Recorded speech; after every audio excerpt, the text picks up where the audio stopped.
This episode is brought to you by Shopify. Upgrade your business with Shopify, home of the #1 checkout on the planet. Shop Pay boosts conversions up to 50%, meaning fewer carts going abandoned and more sales going cha-ching. So if you're into growing your business, get a commerce platform that's ready to sell wherever your customers are.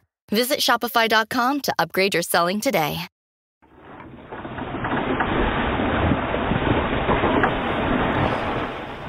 La niebla, la pertinaz niebla, convertía al pueblo en un lugar desapacible y frío, casi fantasmagórico. Un carpintero de Ribera martilleaba sobre la tablazón y el eco de sus golpes llegaba hasta la ermita, arriba, entre los pinos que coronaban el monte, cobijo para las casas colgadas en su ladera. Un grupo de mujeres cosían las redes extendidas en la única rampa que a mediodía, si la niebla era vencida, podría estar iluminada brevemente por el sol. Algunos hombres, a bordo de sus botes, ordenaban aparejos y útiles y también pertrechos de faena. Otros se reunían frente a los pañoles, cerrados todavía a esas horas de la mañana. 3 niños armados con sacaderas y gaseartes, ganchos metálicos acoplados al extremo de una vara de madera, en cuclillas, horadaban con alambres entre las grietas de los bloques que conformaban el muro del muelle. Grietas cegadas por el musgo y las algas, refugio de camarones y pequeños moluscos. Afuera, de vez en cuando, el sonido ronco de algún tifón rompía el silencio que la niebla hacía caer con la densidad del plomo sobre las casas del pueblo y su gente. El sol, perezoso de habitual, penetraba entre la espesura cuando una silueta empezó a recortarse en medio de aquel ambiente gaseoso que todo lo envolvía, acompañada rítmicamente por el chapoteo constante de 2 remos. Un chof seguido de otro y otro más la hacían avanzar. Un hombre alto y corpulento dejaba descansar su pie izquierdo sobre el extremo superior de la proa, donde la roda termina, apoyados los antebrazos en la rodilla. Su espesa barba blanca, inmaculada, y el pelo lacio y largo, también blanco, le conferían un aspecto casi celestial. De rostro pálido, muy pálido, su cabeza giraba de un lado a otro como buscando ubicarse entre la atmósfera cegadora. Al poco, amarraba en una de las argollas dispuestas a lo largo del dique. 2 marineros muy jóvenes, rubios como querubines, hacían reposar los remos sobre la regala tras una maniobra que por su pulcritud parecían dominar con maestría. El hombre saltó a tierra. Su atuendo no era en absoluto noble. Ningún atributo le otorgaba distinción alguna, más bien al contrario. Un sencillo sayón cubría su cuerpo. Los pies descalzos pisaron con autoridad el brillante empedrado del suelo, mojado a perpetuidad como si estuviera cubierto por una fina lámina de cristal. Velozmente se precipitó por entre las callejuelas de aquel pueblo condenado a la penumbra de la cerrazón neblinosa. Ascendió por ellas hasta coronar la falda de sus casas colgantes y una vez arriba, desde donde podía oírse el martilleo del carpintero de Ribera, entró en la ermita. Abajo, los jóvenes remeros soltaban el cabo que les unía al dique, volviendo a perderse entre la espesura que lentamente se disiparía para siempre. A Son de Mar, el podcast para marinos y amantes de la navegación.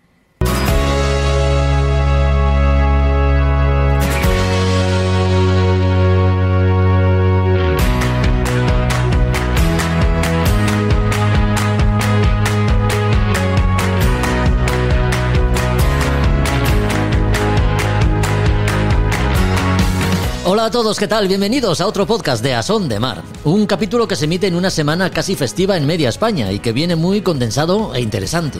Hace unos días finalizaban en París los Juegos de la 33ª Olimpiada con resultado desigual para nuestros atletas. Pues bien, coincidiendo con tan importante acontecimiento, hemos querido hablar con uno de nuestros regatistas más ilustres. 2 veces campeón olímpico en Los Ángeles, año 1984, y Barcelona 92. Sus éxitos deportivos se cuentan también en forma de campeonatos del mundo, europeos y, por supuesto, competiciones nacionales. Además de ser uno de los españoles que mejor conoce la celebrada y mítica Copa América, participando en 2 de sus ediciones. Sigue en activo, regateó en la última Copa del Rey celebrada en Mallorca, en el barco que se llevó el triunfo final, el Teatro del Sojo Altavista de Javier Banderas, hermano del actor Antonio Banderas. Nos hace mucha ilusión hablar con alguien que sabe tanto, con Luis Doreste.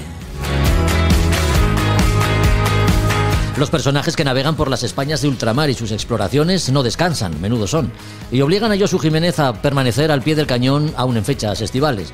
Hace 15 días hablábamos de don José de Mazarredo, marino con mucha historia, tanta que nos han quedado cosas por saber, así que volvemos sobre su figura en este capítulo. Y Roberto Bucetas, que siempre de guardia, también está presente en este podcast para hablarnos de un asunto de actualidad que conviene recordar cada verano.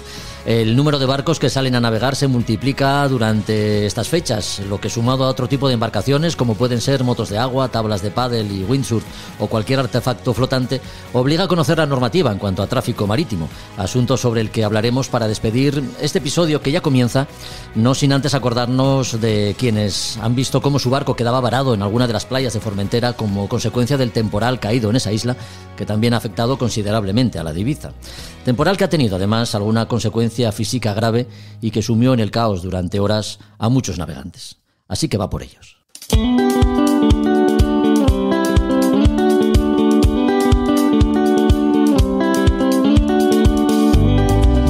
Un deporte exigente como es la vela, en el que además de una buena preparación física entran en juego otras muchas variables, como son las meteorológicas, que también han de ser bien medidas, pues requiere de grandes cualidades como atleta y como navegante. Y como en cualquier otro ámbito, su historia, logros y sinsabores pues están escritos con los nombres de quienes los han protagonizado.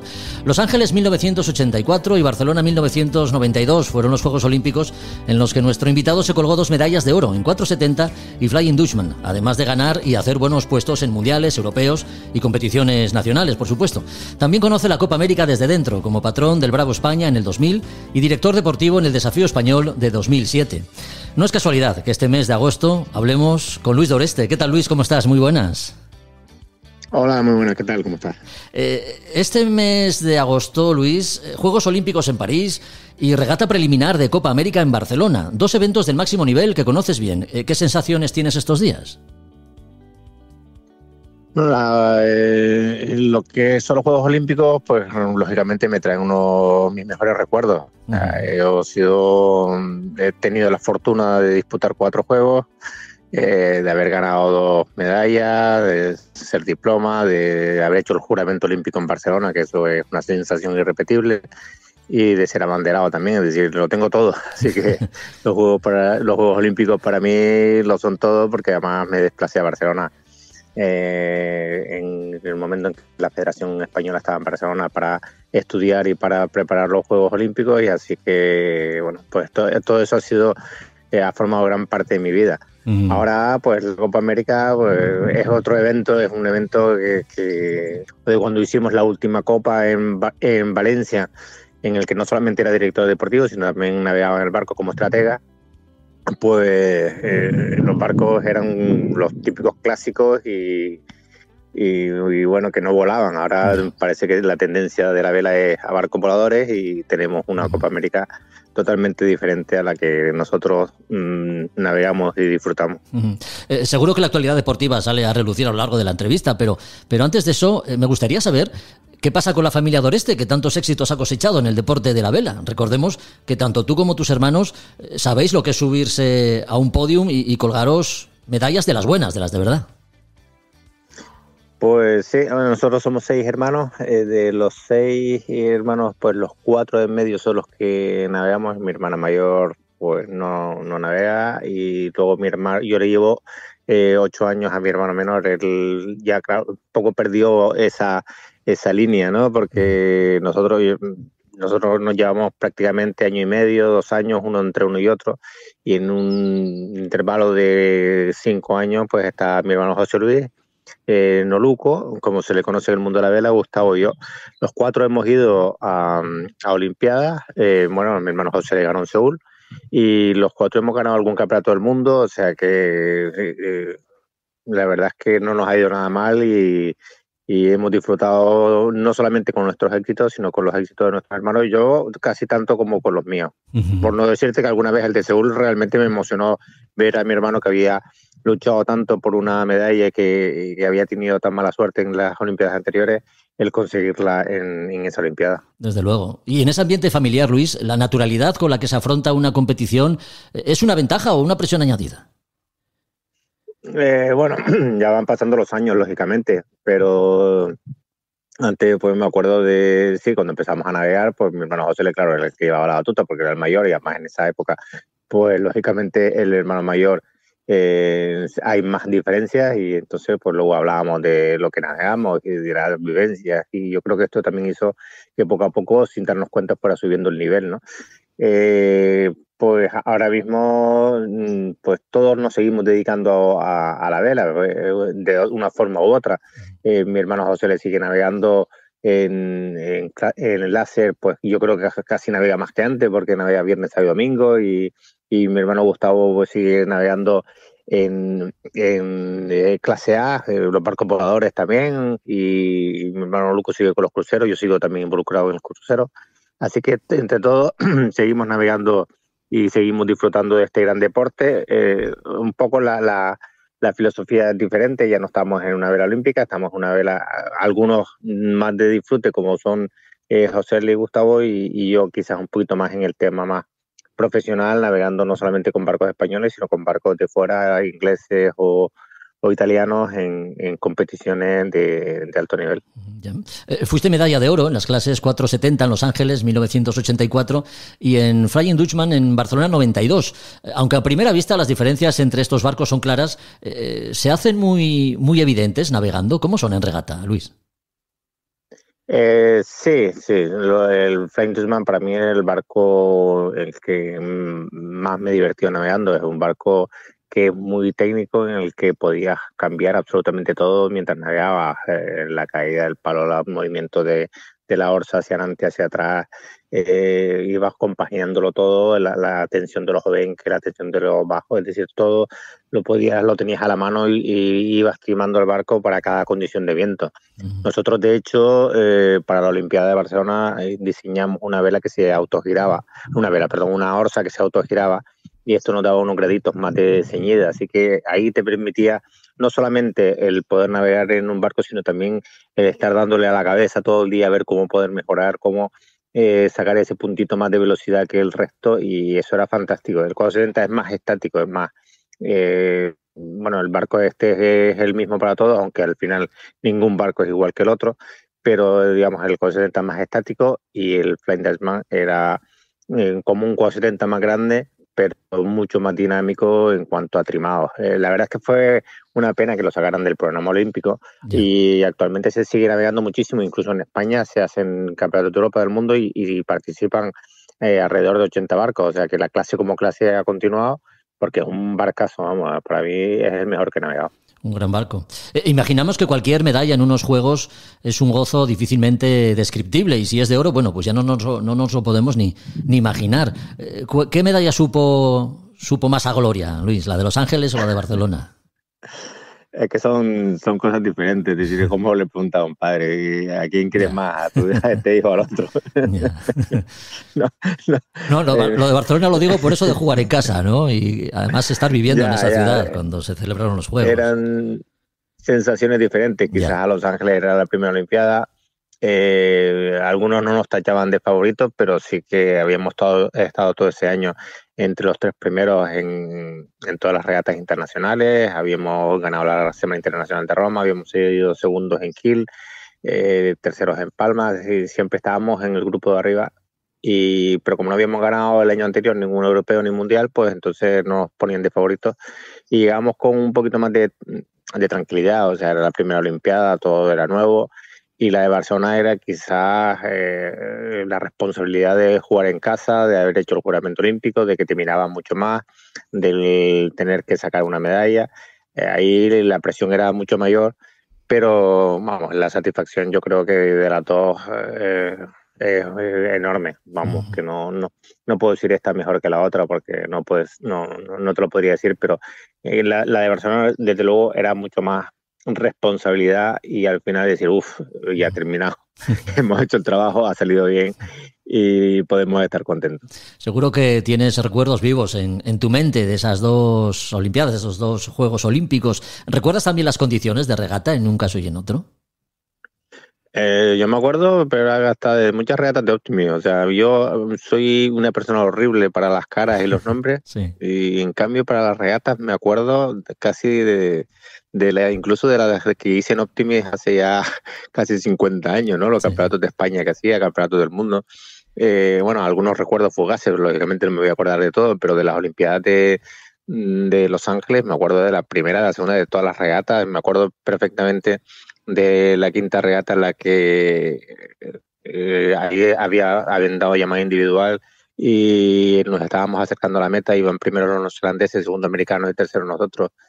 Y cuando pasan los neozelandeses no les tocan el pitido de entrada, les pasan los americanos tampoco, y digo, ahora vamos a entrar nosotros, porque la salida fue toda muy justa, y pensaba, pues ahora a ver qué va a pasar. Y en el momento que pasamos nosotros y notan el pitido como que no estábamos fuera de línea, pues fue una alegría inmensa, porque ya era la quinta regata. Recordar que antes se hacían solamente 7, y nos daba prácticamente, nos aseguraba la medalla. No lo mismo un descalificado que un primero en aquel caso, y además descalificando a los americanos, que eran nuestros máximos rivales. O sea que me acuerdo de todo, de Barcelona también, de las regatas. Yo todo eso lo tengo muy en mente. Sí. Muy memorizado. Seguro que sigues de cerca, ¿no? Cada cita olímpica. ¿Cómo ves la evolución de nuestros deportistas? Porque, bueno, por poner un ejemplo además de categoría, ¿no? Lo de Diego Botín y Florian Trittel ha sido un año redondo, ganadores en 6GP con el equipo español y medalla de oro ahora en París. Desde luego, ha sido un año redondo. Sí, sí. El ganar el 6GP y después a los prácticamente 15 días ganar la medalla de oro en los Juegos Olímpicos, pues la verdad es que ha sido fantástico. Y además, recordar el gran palo que se llevó Diego junto con Yago en la Olimpiada anterior, en la que partían en la última regata para medalla de oro incluso, ¿no? Y al final pues se le fue la medalla en la última medal race. Pues fue un palo muy, muy fuerte, y en cambio se ha sabido sobreponer a todo eso, y han estado haciendo una preparación muy seria junto con Florian, y han conseguido pues eso, sobreponerse a toda esa presión, el salir a la medal race y haberla ganado también. Para mí hay que quitarse el sombrero a toda esa preparación y a todos esos éxitos que ha conseguido Diego junto con Florian, claro, en este caso. Sin duda, menudos deportistas. Luis, los elementos con los que se trabaja en regata pues son siempre los mismos, es decir, mar y viento, ¿no? Elementos que no sé si siempre son del gusto del regatista. Hay unas condiciones y con ellas hay que competir, ¿no? Ya hemos visto que en París pues se aplazaron varias veces las competiciones por falta de viento. Esto es así y es un elemento, digamos que muy variable y que hay que tener muy en cuenta. ¿Qué dotes hay que tener como regatista para tenerlos mínimamente controlados? La verdad que es un deporte muy complejo, y lo están haciendo todavía más complejo, porque hay que recordar que nosotros navegamos era una regata diaria, unas regatas más largas, en las que las podías afrontar de una cierta forma, era más lejos de tierra, con lo cual el viento era un poquito más limpio. Pero ahora se está tendiendo mucho más, veo, al espectáculo, ¿no? A traer las regatas más cortas, más dinámicas, más cerca de tierra, y esto yo no sé si favorece o perjudica. Para mí perjudica totalmente al deportista, favorece el espectáculo, pero perjudica al deportista porque lo estás haciendo en unas condiciones de viento que no son estables, y eso es lo que más puede fastidiar o poner nervioso sobre todo a un táctico, ¿no? Que tiene que tomar decisiones continuamente. El que no tengas unas condiciones de viento más o menos estables, o que puedas, ya son difíciles de controlar, pero más o menos poder tener una cierta idea de lo que va a ocurrir, y te ponen en un campo de regata que está muy cerca de tierra, en el cual las condiciones pueden variar mucho. Para mí, no sé, esto de primar el espectáculo sobre el deportista realmente no me gusta, pero bueno, es a lo que se tiende, y bueno, y habrá que adaptarse. En cuanto a regatista, pues lógicamente es un deporte muy complejo. Me hablaba del viento, del material, pero es como casi una partida de ajedrez. Estábamos viendo las regatas en las que cada decisión depende sobre la siguiente. Hay deportes, la gran mayoría de deportes, en la que si tú te encuentras bien físicamente, pues te digo, natación, atletismo, piragüismo, no sé, sí, que le das y no hay nadie que te moleste. Es decir, tú vas y haces tu prueba, y haces tu prueba con tus condiciones. Aquí es que haces la prueba dependiendo un poco de los demás, de lo que ocurra. Si viene otro barco y te vira la prueba, te obliga a ir a otro lado, y después llegas a una boya y llegas, como le ocurrió a Chamar, que venía a babor y venía toda la flota a estribor. Pues entonces, claro, son circunstancias que no son solamente la mar y el viento, sino que es, como digo, una partida de ajedrez donde cada movimiento va a repercutir en el siguiente y eso lo hace todavía muchísimo más complejo de lo que la gente puede pensar. Ya. Y cuando competías en alguna clase de vela ligera, digamos, ¿tenías unas condiciones ideales? Quiero decir, ¿deseabas la noche anterior a la competición un determinado campo de regatas, Luis?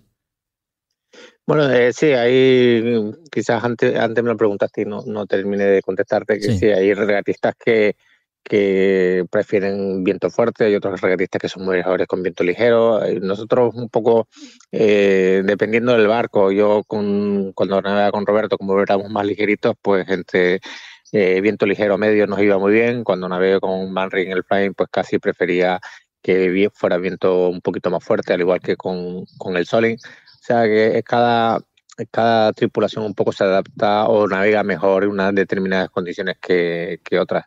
Sí, lo mejor es que puedas navegar bien en todas las condiciones, pero sí, hay unos que son especialistas en viento fuerte y otros que son más especialistas en viento ligero. Como aficionado a la vela, te lo pregunto, ¿no? Porque tu puesto como caña y patrón en la mayoría de los barcos en los que has navegado con notable éxito, como vemos, pues seguro que ha hecho que hayas visto cosas que el tripulante o los diferentes miembros de una tripulación más numerosa pues no ve, ¿no? Atendiendo a tu experiencia y según tu criterio, ¿qué cualidades ha de reunir un buen patrón? A ver si copio algo. Cuéntame. ¿Algún secreto?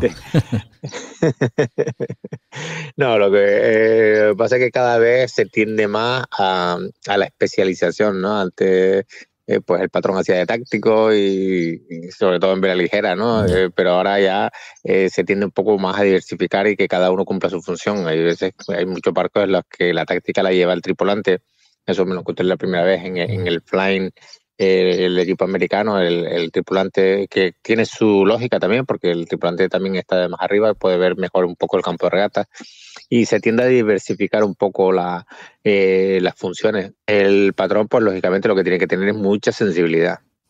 Así como pues mucha determinación a la hora de hacer una salida. Es muy importante el patrón en las presalidas, y luego durante la navegación, pues eso, la sensibilidad en cada momento, en cada ola, en cada virada, y ir ayudando también al resto de la tripulación, porque al final un cañazo o ayudar en una riada o en una izada del espía, pues eso va a facilitar mucho el trabajo del resto de la tripulación. Cuanto al táctico, pues tener una visión general y sobre todo anticiparse a lo que va a ocurrir en el siguiente paso, lo que, como decía antes, era una jugada de ajedrez que cada movimiento repercute en el siguiente. Pues aquí el táctico lo que tiene que intentar ver este movimiento, qué es lo que va a ocurrir luego cuando esté llegando a boya, es decir, de estar bien posicionado para la siguiente situación. Tras las citas olímpicas y diversos campeonatos, pues se te presenta la oportunidad de participar en la prueba deportiva más antigua que existe, ¿no? Y que para los aficionados al deporte de la vela guarda todos los alicientes para ser una de las regatas por excelencia. Hablamos de la Copa América. ¿Quién te propone el proyecto y cómo lo recibes? Bueno, fue Pedro Campos, el que en aquellos momentos era el que estaba un poquito al mando de todos los proyectos de Copa América, era el que los organizaba. Y yo participé en el primero, en el Bravo España, del año 2000. Y bueno, ahí hacía de táctico junto con Pedro y también hacía de patrón en las presalidas. Fue él el que me llevó a la primera Copa, y luego para la segunda fue Agustín Zulueta el que estaba montando el proyecto del Desafío Español y me propuso ser director deportivo. Y también me proponían ser patrón, pero es que yo veía que era imposible para mí ser director deportivo y patrón, porque el patrón tenía que estar totalmente centrado en lo que decía, en estudiar al rival, en hacer las presalidas, porque allí sí que la Copa América, el salir delante del otro es muy importante, ¿no? Y yo no me veía, prefería estar centrado en una cosa. Podía hacer la función de estratega, que es el estratega dentro del barco, es el que ayuda al táctico, ¿no? El táctico es al final el que toma la decisión, pero el estratega es el que va hablando con el táctico, diciendo qué es lo que va a ocurrir más allá. Ya. Y me veía más en esa función en director deportivo. Entonces, en la siguiente Copa América, aunque estaba metido en el equipo italiano del Prada, al salir el proyecto de Copa América, y les dije a los de Prada que, bueno, mi corazón estaba con el equipo español y tenía que irme al equipo español, así que bueno, ellos lo entendieron perfectamente. También durante el tiempo que estuve con el Prada decidí, porque ya estaba la idea del equipo español, decidí no participar en ninguna reunión de rendimiento, de performance, porque claro, no me parecía lógico entrar en una reunión que luego yo me fuera a otro equipo, ¿no? Entonces solamente navegaba con ellos y estaba entrenando con ellos, pero desde el momento que salió lo del equipo español, pues lógicamente me fui ahí con la llamada de Agustín Zulueta. Patrón en el año 2000 y, como decimos, repites tu experiencia en 2007 como director técnico del Desafío Español. Dos puestos bien diferentes. ¿Cómo viviste una y otra edición, Luis? Bueno, la primera fue una experiencia, fue llegar allí, realmente el equipo habíamos estado entrenando en Valencia, pero realmente habían cosas que se nos escapaban de las manos. La Copa América es muy compleja y éramos, dentro de todo aquello, no éramos un equipo grande, no teníamos un presupuesto enorme y la verdad es que yo aprendí muchísimo allí, pues con los diseñadores, ya se estaba poniendo ya las quillas tenían las alas típicas estas que luego también se vieron en Valencia, el diseño del barco, o sea, el tipo de maniobra, fue toda una experiencia muy bonita. Luego la de Valencia fue mucho más, también ocurrió un poco como con la Olimpiada de Barcelona, ¿no? Mucho más estresante.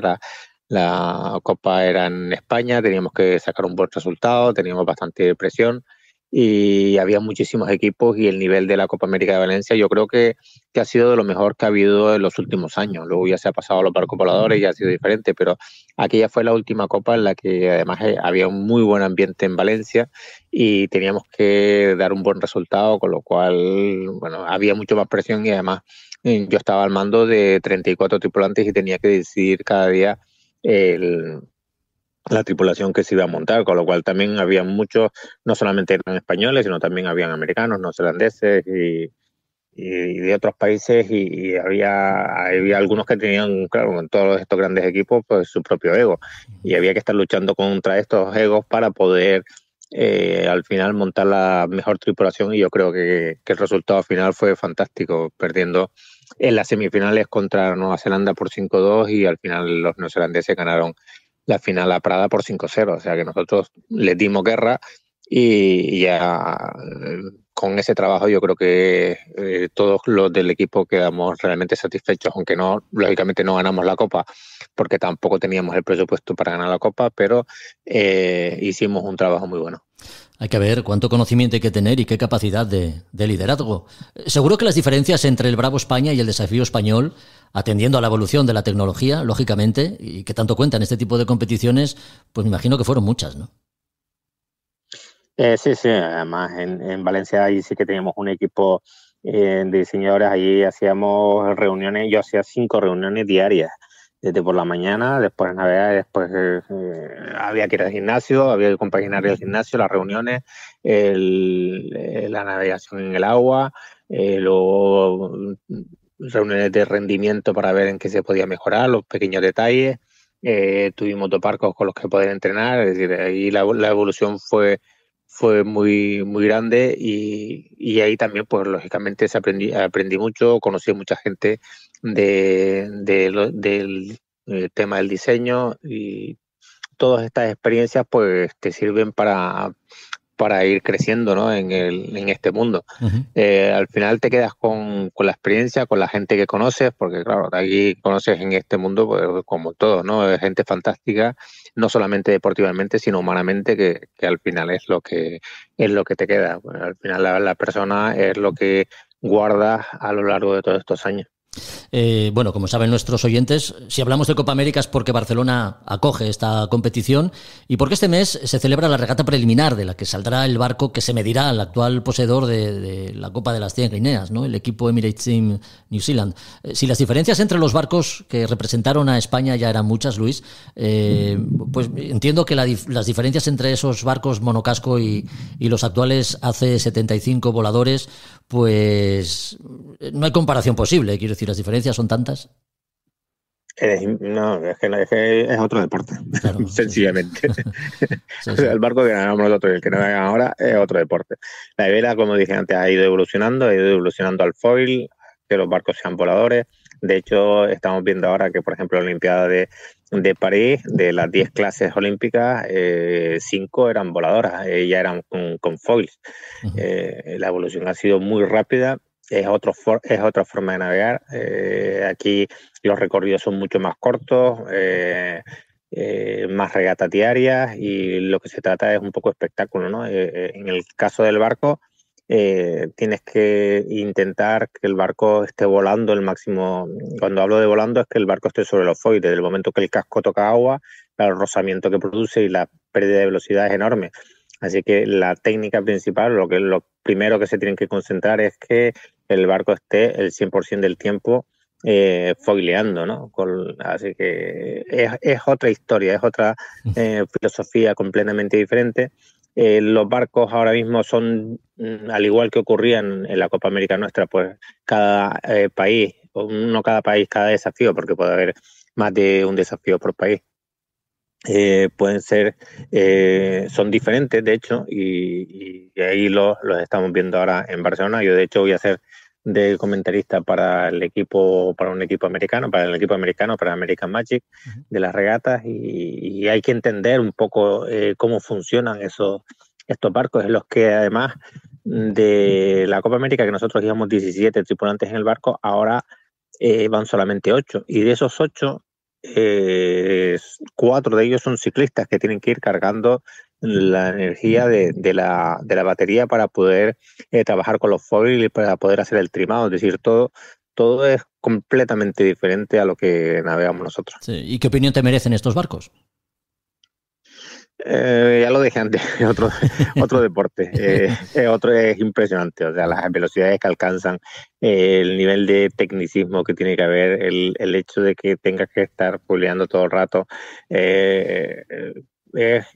bueno, si lo comparamos con la vela clásica que nosotros vivimos en nuestra época y que yo sigo viviendo actualmente, es otra cosa completamente diferente. No puedo decir que sea ni mejor ni peor, es hacia donde evoluciona una parte de la vela, porque me imagino que ya hay mucha gente que no está capacitada tampoco para poder navegar en estos barcos que foilean, porque van muy rápido y además son peligrosos. Digo peligrosos porque un golpe a esas velocidades, pues ya hay que tener cuidado, ¿no? Entonces, pues hay una parte de la vela que evoluciona hacia ahí, y otra parte de la vela que seguirá en la forma clásica. Pero para mí son dos cosas, aunque los que navegan dicen que no, que al final es más o menos lo mismo.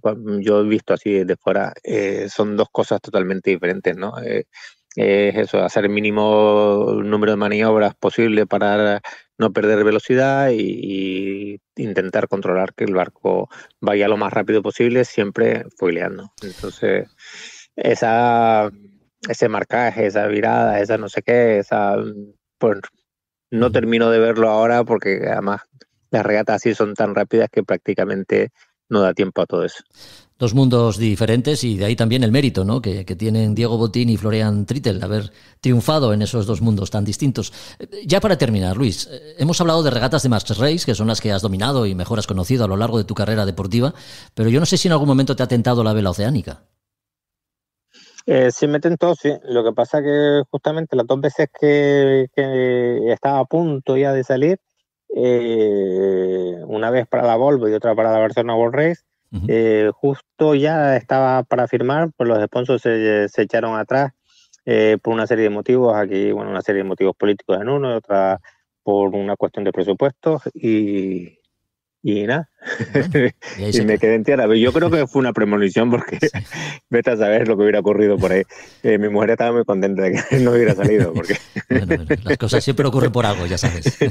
Al final las cosas siempre ocurren por algo, y las 2 veces, vamos, es que nos faltaba, solamente faltaba la firma, ya estaba todo. Ya. Y no salió. Bueno, pues sería por algo. Sí, sería seguro, por algo. Seguro que sí.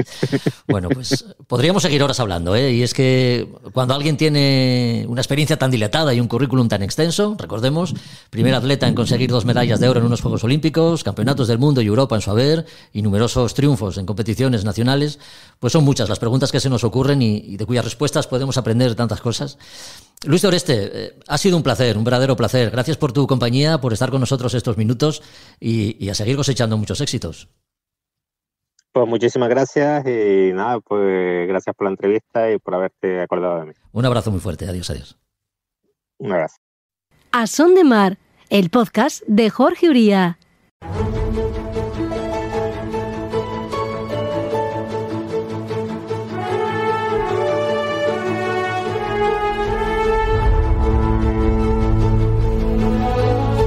Sintonía que hace soplar los vientos propicios que nos llevan por las Españas de ultramar y sus exploraciones para conocer grandes personajes de nuestra historia naval.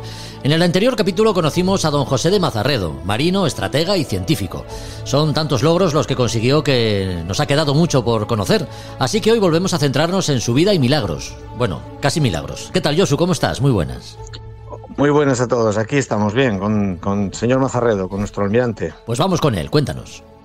Venga, pues bueno, os cuento, nos quedamos la otra vez, la semana anterior, nos quedamos un poquito en la primera fase de su época, de su larga vida, y bueno, pues ahora vamos a arrancar un poco a partir del desastre de la batalla de San Vicente, en la que él no estaba porque, como dije, era un hombre leal pero no fiel, y tenía sus criterios. Entonces Godoy, a través de Carlos IV, pues lo exilió, digamos, lo desterró, etcétera. Pero a partir del desastre de Cabo San Vicente en 1797, pues Nelson fue a bloquear y atacar Cádiz. ¿Y quién tenía que solucionar eso? Pues quien podía hacerlo. ¿Quién era? Mazarredo. Y entonces Godoy tuvo que aceptar el nombramiento jefe de la Armada del Mar Océano y capitán general de Cádiz. Y allí, pues que España tenía la gran base de la flota del Mar Océano. Con lo que, bueno, pues allí comenzó la defensa frente a Nelson en 1797, y lo que no podía, Mazarredo cuando llegó allí se encontró pues todo lo que había criticado a la política que tenía anterior. La flota estaba en mal estado y valoró el no sacar la flota a enfrentar a Nelson, pues precisamente para no perderla. Entonces, ¿qué ideó? Junto con unos carpinteros que le propusieron eso, creó unas lanchas cañoneras que reforzó a lanchas que eran de fragatas y de navíos de unos 3 metros de eslora, que eran robustas, pesaban 3 toneladas y llevaban mástil, y las armó con un cañón de 24 libras, como hizo el capitán el almirante Antonio Barceló en otra época, pero en este caso sin blindar. Estas lanchas, pues lógicamente, fueron una navegación más difícil. En la labor de los artilleros, que lo que hizo fue traer artilleros del ejército de tierra, para más señas, quien estuvo combatiendo ahí era Luis Daoiz, que si alguien lo recuerda, con Velarde fueron los que empezaron el levantamiento del 2 de mayo, mucho más adelante. Bueno, pues la táctica que empeñó era bastante compleja, por ir a remo con la vela y acercarse a los buques para atacar en la popa, pero creó unas cuantas divisiones, unas 6 divisiones con 24 lanchas cada una, y entre el 3 y el 5 de julio de 1797 repelieron con éxito, barriendo de popa a proa los navíos que se acercaban, obligando a Nelson a tener que retirarse a bastante distancia, con lo que entonces, leyendo incluso la correspondencia de Nelson, dijo que pues aquello era un mal negocio, y entonces dijo, pues me voy a atacar Tenerife. Si lo recordáis, aquí ya no está Mazarredo, pero en Tenerife fueron rechazados, y éramos nosotros y no eran los britanos, y fue herido en el brazo y se le atendió. Quizás si hubiese sido al revés no hubiera sido así. Quizá deberíamos no haberle atendido y ser como ellos. Igual ahora pues el señor Nelson no hubiese llegado a tierra malherido. Pero en fin, esto ya es otra historia. El caso es que los echó de Cádiz y con esas fragatas, y en principio pues con eso venció y aminoró la derrota tan inútil que fue en el Cabo San Vicente. A partir de aquí, pues incluso las coplas de Cádiz decían: ¿de qué sirve a los ingleses tener fragatas ligeras si saben que Mazarredo tiene lanchas cañoneras? Por ejemplo, ¿no? Cosas como estas. Entonces, de ahí, no solo incluso él era un hombre un hombre humilde, y lo que hizo fue premiar públicamente con varias pensiones a los carpinteros que le propusieron construir las lanchas, en vez de quedarse él con la idea como si fuese sido propia, ¿no? Para que veamos un poco la calidad de este hombre. El siguiente momento clave, digamos que está 2 años después, cuando tenía la flota combinada hispano-francesa en Brest, en 1799. Con el asedio de la flota inglesa. Bueno, pues ahí Napoleón, que ya era primer cónsul, quería que esa flota hispano-francesa atacara Malta y se dirigiera a Egipto. Eso le interesaba, como pasa ahora en la geopolítica, al imperio, en este caso francés, pero a España no. Bueno, pues en este caso Mazarredo resistió las propuestas de Bonaparte y propuso que se empezara por liberar Menorca, cosa que en 1802 se hizo, ¿no? Y después que fueran a Malta. Tan duro fue aquello que al final Mazarredo fue destituido por Carlos IV a petición de Napoleón, por la firmeza en la defensa de la posición española. No sé si os suena también que cómo se repite esta historia en España, que siempre, bueno, acabamos con nuestros buenos y defendemos a lo de fuera. Entonces aquí, bueno, se vio también la debilidad mostrada por Carlos IV ante Bonaparte. Mazarredo tuvo que retirarse y, visto lo visto, pues se negó a ceder, y al final pues Mazarredo acabó en el ostracismo por parte de la monarquía y de Godoy en este caso. Al final pidió su separación y se marchó a Bilbao en 1802. En 1804 hubo una revolución, en este caso en Bilbao, que se llamó la Inmaculada, que bueno, quizá nadie la conozca fuera de por allí, en el cual, bueno, pues también él lo que intentaba era defender el puerto de Bilbao frente a otros puertos, y bueno, también esto fue un pretexto para desterrarle a Santoña y después a Pamplona. Este hombre era un hombre que tenía la visión del bien para la armada y con ello para el reino y la corona, cosa que los propios de la corona no lo tenían. Esto lo que llevó, bueno, pues que cuando volvió a Bilbao, le sorprendió el movimiento de la independencia contra la invasión francesa. ¿Qué pasó? Bueno, pues que un poco antes, estoy hablando ahora, en 1807, Napoleón, que sabía de él y que lo tuvo enfrente, conocía su valía, lo atrajo hacia él, y Mazarredo se equivocó se equivocó y aceptó ir a Bayona con la familia de los Borbones para, bueno, pues para, ya que era lo inevitable, al menos pues defender de alguna manera todos los logros y todo el valor del Imperio español. En principio, por ejemplo, mientras ya él tenía un cargo importante en la corona de José I, pues por ejemplo el ejército británico en Galicia, que fue cuando entraron los franceses, aunque hay que recordar que Galicia fue la primera que echó a los franceses de su terreno, pues perdieron los británicos en la batalla del Viña, y al caer, cayó el general Moore allí, y los franceses ocuparon el Ferrol. Allí se encontraban 11 navíos, 4 fragatas y otros buques, que estuvieron a punto de ser trasladados a Francia con almirantes y marineros franceses. Mazarredo acudió allí de forma urgente y evitó, a costa de enfrentarse de nuevo de la misma manera, que esos barcos saliesen para Francia, con lo que volvió a defender un poco la Armada española, creyendo él y con la lealtad a sus principios desde la monarquía de José I.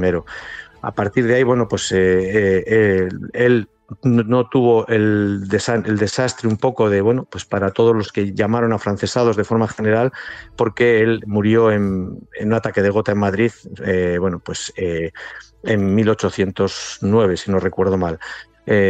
Con esto defendió en este caso Cádiz y los intereses geopolíticos de España en Brest frente a Napoleón, es decir, se enfrentó a todo el que se enfrentaba contra España, a pesar de los dirigentes en cada momento, como Godoy, Carlos IV, etcétera. Y bueno, pues mucho más tarde fue reconocido todo este servicio por parte de la Armada Española y por parte un poco de los de esta época conocen, ¿no?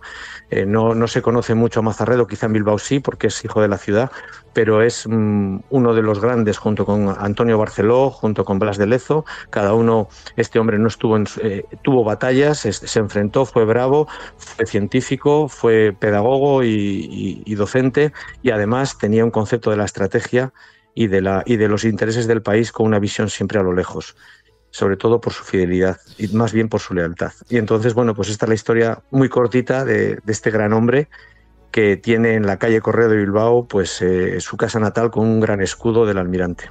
Y bueno, esto es un poco la historia de nuestro almirante. Historia cortita, ¿no? Que nos ha llevado 2 capítulos. Menuda figura la de don José de Mazarredo. Entre sus muchas hazañas protagonizó y creó las lanchas cañoneras con las que consiguió abrir el bloqueo al que Nelson había sometido a Cádiz en 1797. Ahí es nada. Pues muchas gracias, Josu, por acompañarnos, por arrojar luz sobre la figura de José de Mazarredo, la misma luz que seguro arrojarás en el próximo capítulo sobre otro personaje, otro de nuestros grandes de la historia naval. Pues sí, eso sí, como veis, suele salir siempre mal parada esta dinastía nuestra, pero bueno, a ver si algún día mejora o deja paso a otros. A ver si algún día nuestras mejores noticias. Sí, pero bueno, pues nada, hasta la siguiente, que veremos qué personaje traemos. Pues hasta la siguiente. Interesante. Un abrazo fuerte. Venga, hasta luego. A Son de Mar, el podcast para marinos y amantes de la navegación.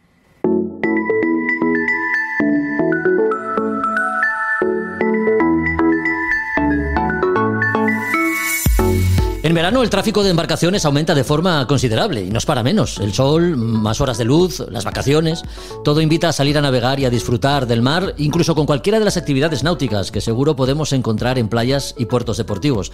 Por todo ello es tan importante el conocimiento de las normas que rigen el tráfico marítimo y la aplicación en muchos casos del sentido común también para evitar situaciones que pueden llegar a ser de riesgo. Roberto Bucetas, muy buenas. ¿Qué tal, Jorge? Buenos días. No es el único caso, pero nos sirve como ejemplo. Roberto, el puerto deportivo de Gijón se halla entre 2 playas urbanas, acoge empresas de ocio náutico y tiene muy cerca el puerto del Musel. Por eso, digamos que cada vez que se sale a navegar es conveniente hacerlo con atención y conocimiento de las normas, ¿no? Sí, es muy importante tener mucha atención a todo lo que es el tráfico de entrada y salida de los puertos y cumpliendo lo que es las normas, la normativa en materia de maniobra, en materia de lo que es reglamento, preferencias de paso, canales de entrada y salida de los puertos. Es decir, hay que estar respetando las normas, y muchas veces con respetar un poco las normas se pueden llegar a evitar muchos riesgos que se puedan producir algún incidente, ¿no? Tampoco podemos decirnos que no podemos quejar mucho, porque hay muchas instalaciones náutico-deportivas o puertos deportivos que están dentro de puertos comerciales. No es el caso aquí, pero bueno, hay muchos otros puertos en los cuales conviven puerto comercial y puerto deportivo. Y bueno, pues hay que convivir todos con unas normas y teniendo las normas claras, que es lo que tiene que hacer cada uno, ¿no? Aquí tenemos que tener claro que tenemos, igual que en todos los puertos, tiene que haber unos canales de acceso. Y unos canales de acceso, pues un puerto comercial, un buque mercante que esté entrada y salida en el canal de acceso, es un barco que está con capacidad restringida, por el calado, aunque sea, pero esos barcos tienen total preferencia y siempre va a ir un práctico a bordo.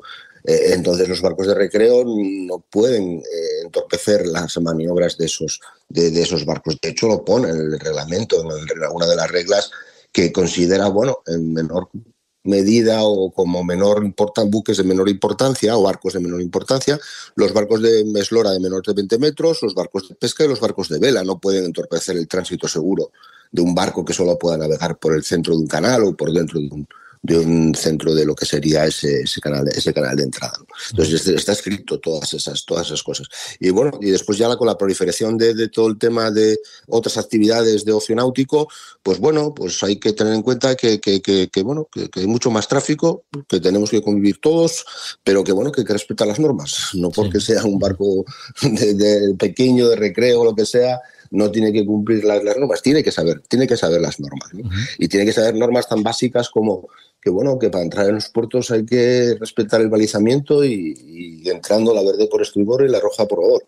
Pero eso entrando este fin de semana, estoy viendo salir un barco de aquí de Gijón, del puerto deportivo de Gijón, poniéndolo como ejemplo, y está dejando la luz verde, pues la está dejando según sale, la está dejando por su costado de estribor al salir. Y alguien le dijo que la verde por estribor, y le hizo mucho hincapié en que la verde por estribor, pero no hizo tanto hincapié en que tenía que ser al entrar, no al salir. Entonces, pues cuando está un balizamiento, hay un balizamiento, una verde y una roja, es porque está marcándote un canal de entrada, y el resto de las zonas, y aquí en Gijón concreto, pues hacia el oeste, pues es una zona de bajos, es una zona donde hay piedras, en función de la marea, pues bueno, pues puedes tener un incidente, puedes tener un disgusto, ¿no? Pues eso es por un pequeño ejemplo de algo que es el día a día de la navegación en las entradas y salidas de puertos, y podemos decir que mucha densidad de tráfico de diferentes tipos de actividades. Ya.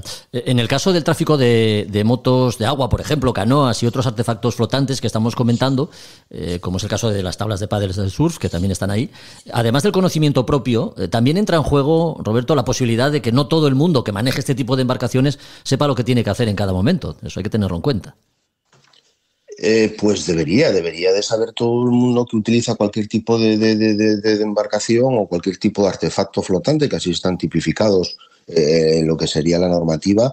Deberían saber las normas básicas para poder utilizar ese tipo de artefactos, ¿no? Uh-huh. Tanto pues, kayak, piraguas, tablas, el paddle surf, el windsurf, kite, pues que hay 100.000 cosas que podemos encontrarnos. Entonces, bueno, en Asturias ha salido ahora en el mes de julio una resolución de las capitanías de Gijón y de Avilés que regulan y dictan las normas de las actividades deportivas y recreativas en el ámbito geográfico de lo que sería la provincia de Asturias, ¿no? Entonces ahí están diciéndote más o menos cómo tienes que actuar en lo que serían unas normas generales para todo el tipo de actividades, y después habla de normas específicas de cada una del tema de cada una de la actividad, ¿no? Indicándote cuándo puedes salir, cuándo no puedes salir, cuándo tienes que lo que tienes que respetar. Por ejemplo, una cosa así que a lo mejor llama la atención, a veces no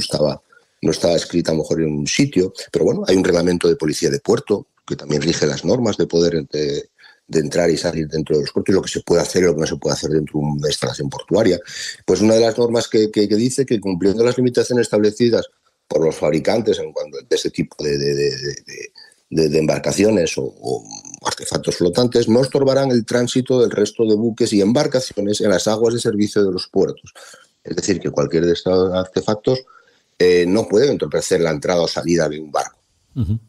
Es decir, no tienen preferencia, por decir una de las cuantas cosas que suelen ver. Hay que respetar la zona de baños, de los 200 metros de las playas, los 50 metros al resto de la costa.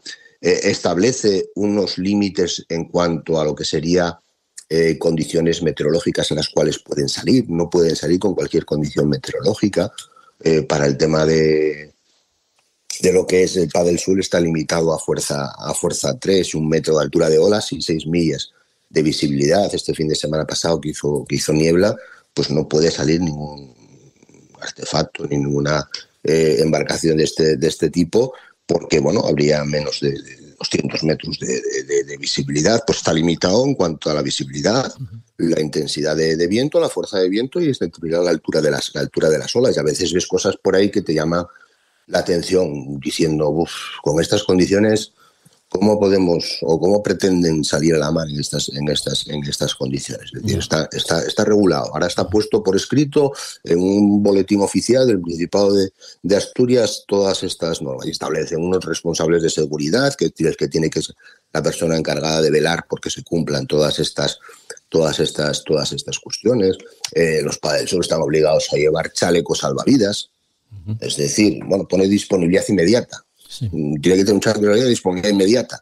Pues en el paddle surf, pues no sé por qué pusieron que tiene que disponibilidad inmediata. ¿No pongas una percha o...? No sé cómo vas a llevar el chaleco salvavidas de disponibilidad inmediata sin llevarlo puesto. Sí, no entiendo, pero bueno, te lo pone de disponibilidad inmediata. Es decir, tienes que llevar un paddle surf con un chaleco salvavidas.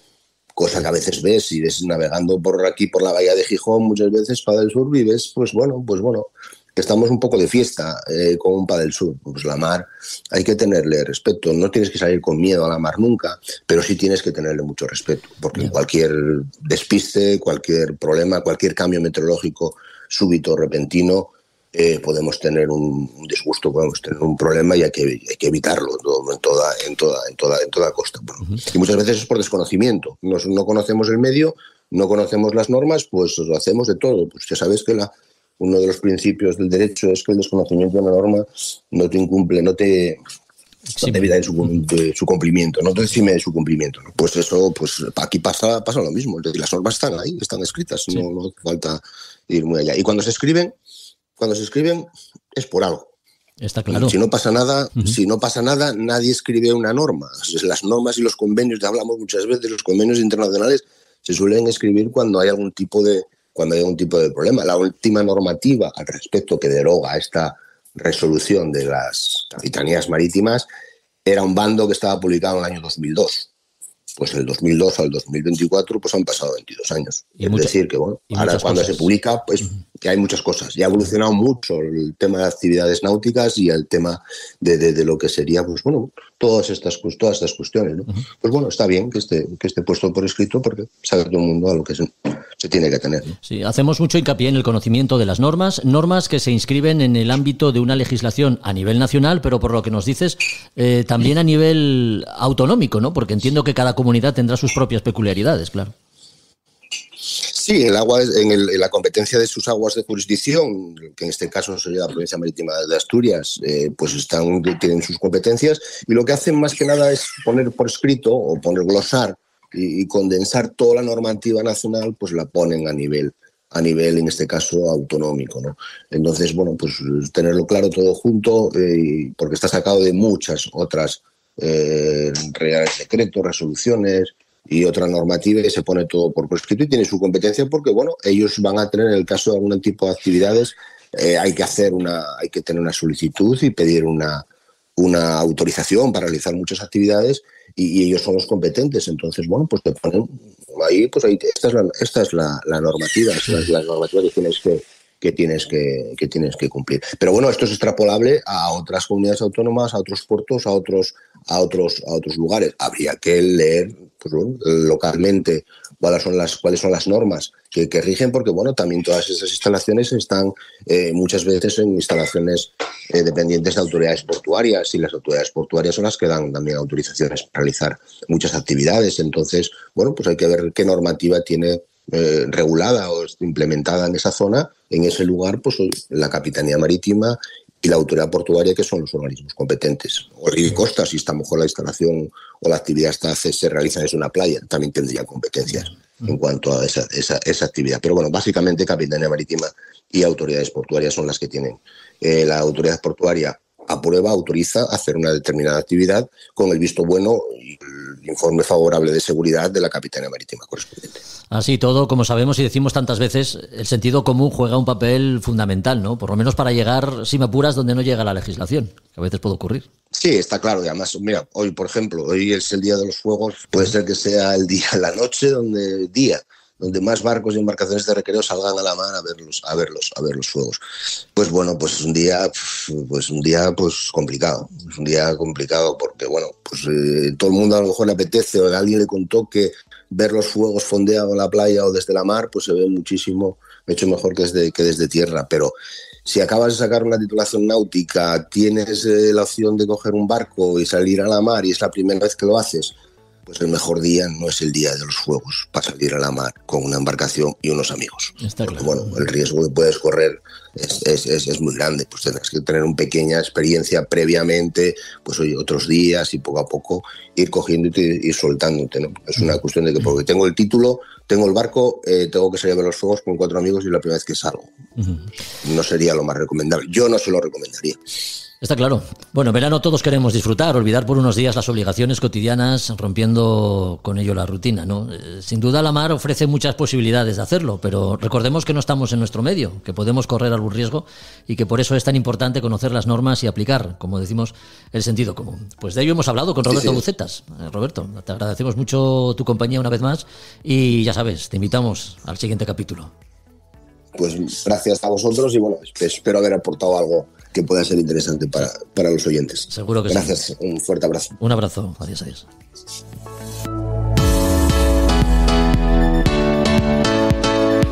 Pues hasta aquí otro capítulo de A Son de Mar. Recuerda que en 15 días volvemos para seguir hablando de mar, de sus gentes y todo lo relacionado con ella. Puedes seguirnos en Instagram como Podcast A Son de Mar y en Facebook como A Son de Mar Podcast. Hasta el próximo capítulo. Adiós.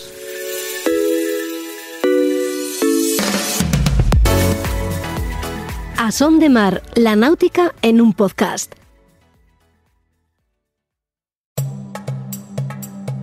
Desde el sur global nos mudamos al norte para buscar una vida mejor. Y ahora en podcast te contamos nuestras experiencias y aportes al país al que llegamos. Esto es Escucha Migrante, el podcast de la cultura en movimiento. Un proyecto sonoro para el encuentro de creadoras, investigadoras y distintos agentes culturales que hablan con voz propia en muchos acentos. Hola, soy Dagmari Oliver Graterol y seré tu anfitriona en los episodios conversacionales. Yo soy Mili Matos y seré la voz que te acompañará en los episodios narrativos. En esta primera temporada escucharás relatos que tienen a la migración y a la cultura como espacios de creación, convivencia y resistencia desde España. Síguenos, activa las notificaciones y comparte con el hashtag Escucha Migrante. Este es un proyecto beneficiario de las ayudas para la promoción del sector del videojuego, del podcast y otras formas de creación digital convocadas por el Ministerio de Cultura y financiadas por la Unión Europea Next Generation EU, con el apoyo de Yo Soy el Otro, Asociación Cultural.